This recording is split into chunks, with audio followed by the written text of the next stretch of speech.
तो यार कैसा आप लोग, आपका स्वागत है my second life is a healing lab के एक और नए चैप्टर में।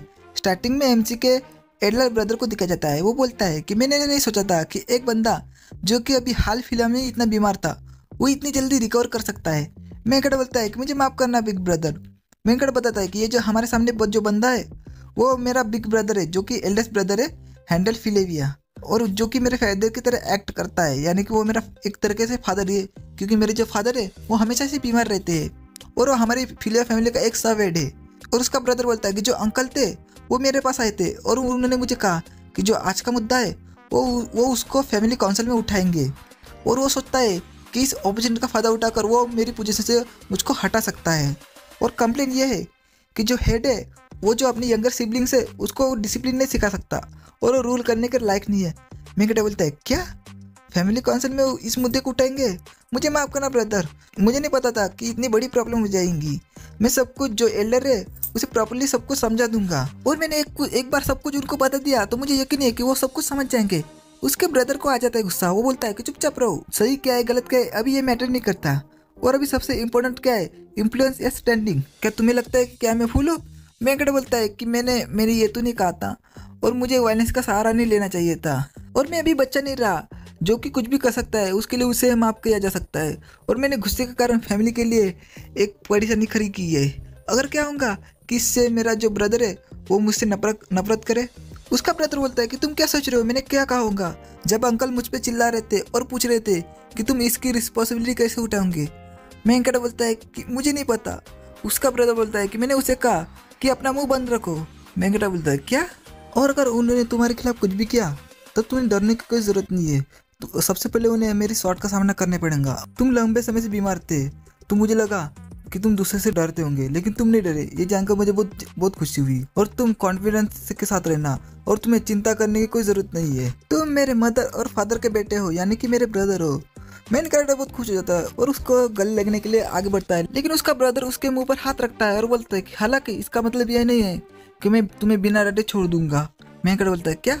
उसका ब्रदर बोलता है क्या मैंने तुम्हें क्लियरली वार्न नहीं किया था कि तुम्हें अंकल एडर के साथ नहीं जुड़ना है? मुझे पता है कि तुम हमेशा अंकल को ही देखते हो, लेकिन उसके पास रहकर तुम्हें कोई भी फायदा नहीं होगा।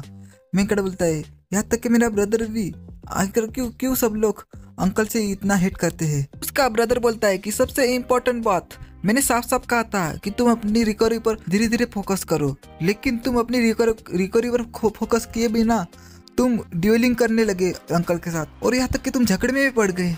तुम्हें 1 महीने के लिए कैद में रखा जाता है। मैंकड़ा बोलता है क्या?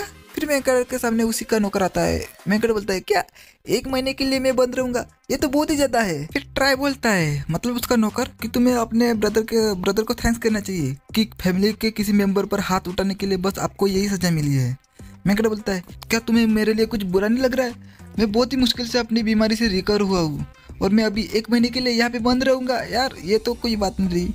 उसका नौकर बोलता है यार आपके साथ तो बहुत अच्छा हुआ, लेकिन आपको उस पर हाथ नहीं उठाना चाहिए था। मैंकड़ बोलता है ट्राई, बस थोड़ी देर अपनी आंखें बंद कर लो, मैं बस बाहर जाके पट से आ जाऊंगा। उसका नौकर बोलता है नहीं, अगर आपके पास से मुझे ट्रेनिंग ग्राउंड जाने का कोई साइन भी मिला तब मैं सीधा सीधा आपके ब्रदर को रिपोर्ट करूंगा। मैंकड़ बहुत खुश हो जाता है, बोलता है क्या सही में? जब तक मैं ट्रेनिंग ग्राउंड नहीं जाऊंगा तब तक ठीक रहेगा, है ना? उसका नौकर बोलता है नहीं, अगर तुम शॉर्ट भी उठाओगे तब भी मैं तुम्हारे ब्रदर के पास रिपोर्ट करूंगा। मैंकड़ बोलता है यार तुम तो बड़ी बेकार इंसान हो।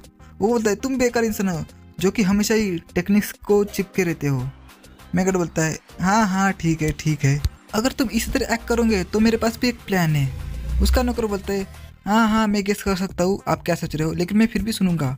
वो बोलता है मैं मैजिक सीखूंगा और जो लॉर्ड फिलन है उसकी तरह बनूंगा जिसने कि मुझे बचाया था। मैं एक ग्रेट विजर्ड बनूंगा। ट्राई बोलता है क्या आप मैजिक सीखोगे? आपका दिमाग तो खराब नहीं हो गया है?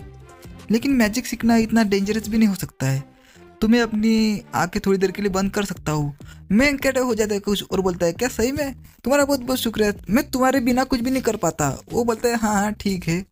और मैंकड़ बोलता है कि मेरी ये वाली लाइफ बहुत अच्छी है, और जो मेरी पहली की लाइफ है वो बहुत ही ज़्यादा बुरी थी, लेकिन जो मेरी अब की लाइफ है वो बहुत ही ज़्यादा अच्छी है, और मैं अपनी पुरानी लाइफ को गुड बाय कहता हूँ। और जो मेरा नया पास्ट है, जो मेरी नई लाइफ है वो बहुत ही ज़्यादा अच्छी है। हालांकि मैं अभी भी पूरी तरह नहीं समझ पाया हूँ क्या यही कारण है कि हम दोनों को एक साथ जोड़ा गया है।